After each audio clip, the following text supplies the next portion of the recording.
Hello students, कैसे हैं आप सब लोग। आज हम अपनी कॉन्सेप्ट सीरीज का 13 कॉन्सेप्ट 13 सेक्शन पढ़ने वाले हैं। हम 12 वीडियोस कर चुके हैं बेटा, 12 कॉन्सेप्ट कर चुके हैं। और आज एक बहुत ही प्यारा कॉन्सेप्ट, बहुत ही प्यारा सेक्शन है बेटा, सेक्शन नंबर 48 वो हम पढ़ने वाले हैं, जो बात कहता है variation in share holder rights. Variation का मतलब होता है चेंज। वेरिएशन का मतलब होता है चेंज। जो शेयर होल्डर के राइट्स है क्या उसको वैरी कर सकते हैं? वैरी बोले तो चेंज कर सकते हैं। Answer is yes. उसके लिए आपको कंप्लाई करना पड़ेगा सेक्शन 48 और कंप्लाई करना पड़ेगा 48 का सब सेक्शन नंबर 1।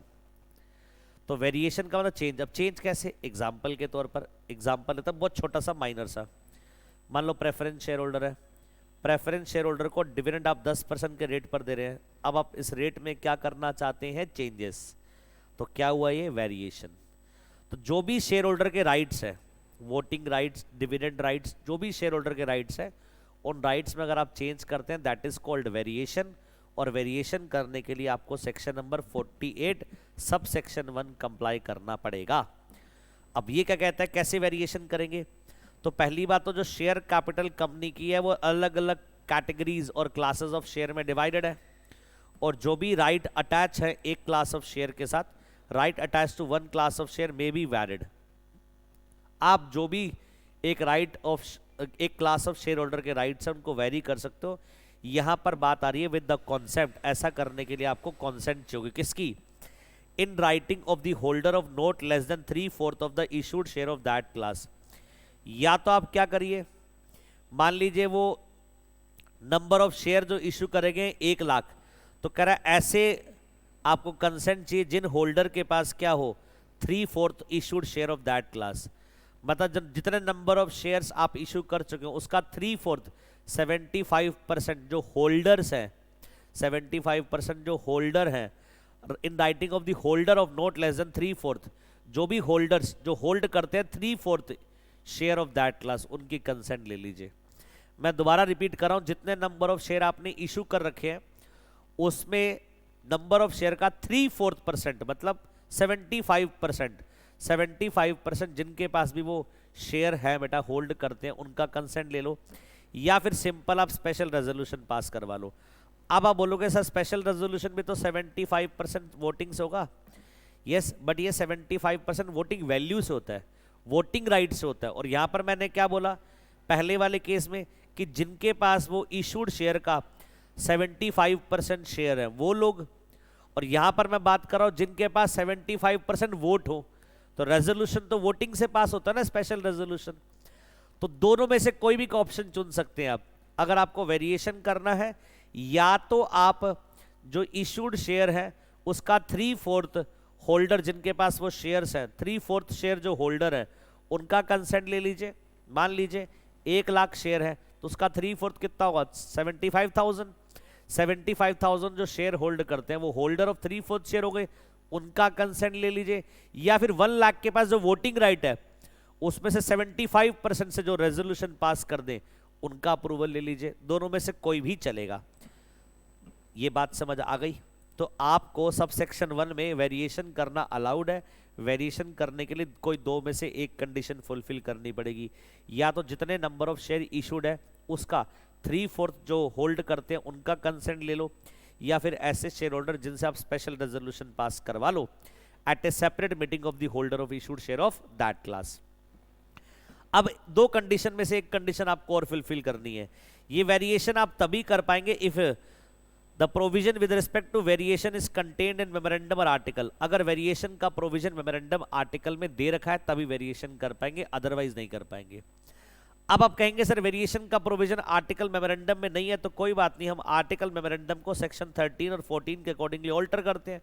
वैसे ऑल्टर करके प्रोविजन इंसर्ट कर सकते हैं हम। एक तो ये तरीका है कि वेरिएशन के लिए मेमोरेंडम और आर्टिकल ऑथराइज करता हो, अगर नहीं करता तो हम वेरिएशन के लिए मेमोरेंडम और आर्टिकल को ऑल्टर करके ऑथराइज कर देंगे। एक और तरीका है कि आपका मेमोरेंडम आर्टिकल आपको ऑथराइज भी नहीं करता वेरिएशन के लिए और आप उसको ऑल्टर भी नहीं करना चाहते, तो चेक करो अगर ऐसा प्रोविजन मेमोरेंडम आर्टिकल में चेक करो variation is not prohibited by terms of the issue shares of that class, कि जब वो शेयर आपने इशू करे थे उसकी टर्म्स प्रोहिबिट ना करती हो कंपनी को वेरिएशन के लिए। मान लो कंपनी ने 2018 में वो शेयर इशू किए थे, तो 2018 में जब कंपनी ने वो शेयर इशू किए थे, उसकी जो टर्म्स थी इशू करने वाली, वो कंपनी को प्रोहिबिट ना करती हो वेरिएशन करने के लिए। इन दो में से कोई भी एक प्रोविजन अगर है, कंप्लाई हो रहा है, तो आप वेरिएशन कर सकते हैं। पहला, वेरिएशन करने के लिए मेमोरेंडम आर्टिकल ऑथराइज करता हो। दूसरा, अगर ऑथराइज नहीं भी करता तो वेरिएशन प्रोहिबिटेड नाउ टर्म्स द्वारा, जब वो शेयर इशू हुए थे। डन। प्रोवाइजो कहता है अगर वेरिएशन आप कर रहे हो by one class of share holder affects the right of any other class of share holder, एक शेयर होल्डर के राइट को वेरी करते समय दूसरी क्लास के शेयर के राइट अफेक्ट हो रहे हैं, तो आप 3/4 other class of share holder की आपको कंसेंट भी ऑब्टेन करनी पड़ेगी। मतलब एक शेयर होल्डर के राइट को वेरी करते समय दूसरी क्लास ऑफ शेयर होल्डर के राइट्स क्या हो रहे हैं, अफेक्ट हो रहे हैं, तो दूसरी क्लास ऑफ शेयर होल्डर का 3/4 का कंसेंट भी आपको लेना पड़ेगा। ये सबसेक्शन 1 कंप्लीट हो गया वेरिएशन करने के लिए।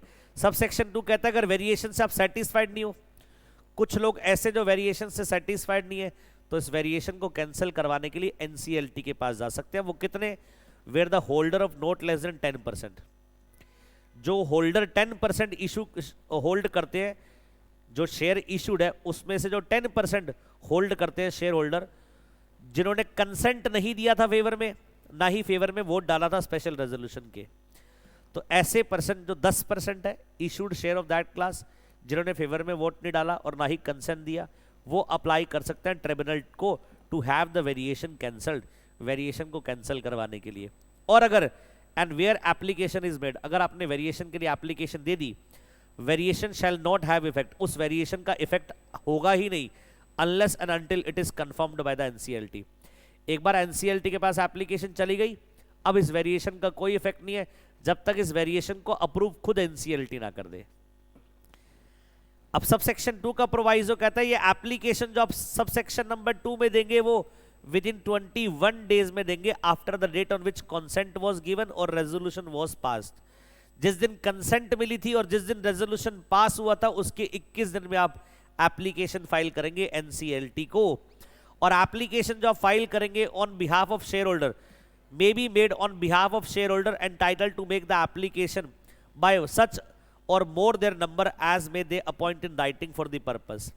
और सबको एप्लीकेशन देने की नीड नहीं है एनसीएलटी के पास, सबके बिहाफ पर कोई एक भी एप्लीकेशन एनसीएलटी को दे सकता है। अब एप्लीकेशन एनसीएलटी के पास चली गई 21 डेज में, अब एनसीएलटी फाइनली कंफर्म करेगा इस वेरिएशन को या इस वेरिएशन को कैंसिल करेगा। सबसेक्शन 3 कहता है जो भी डिसीजन ट्रिब्यूनल का होगा वो बेटा बाइंडिंग होगा शेयर होल्डर्स पे, उनको मानना ही पड़ेगा, अगर वेरिएशन को मानना ही पड़ेगा। और सबसेक्शन 4 बोलता है कंपनी शैल मैंडेटरीली 30 दिन के अंदर ट्रिब्यूनल के ऑर्डर की कॉपी रजिस्ट्रार को फाइल करेगी। जो भी ऑर्डर ट्रिब्यूनल का आएगा वो एनसीएलटी को फाइल कर दिया जाएगा। और सबसेक्शन 5 ओमिटेड है, सबसेक्शन 4 तक ही था। तो ये था बेटा variation of share holder right, कि जो शेयर होल्डर के राइट्स है उसको हम वेरी कर सकते हैं according to section number 48 subsection 1। और वेरिएशन को ऑब्जेक्ट करवाने के लिए, कैंसिल करवाने के लिए सबसेक्शन 2 में एप्लीकेशन जाती है। सबसेक्शन 3 में जो ऑर्डर आएगा वेरिएशन का वो फाइनल होगा एनसीएलटी का, और सबसेक्शन 4 में उस ऑर्डर की कॉपी आरओसी को फाइल की जाएगी।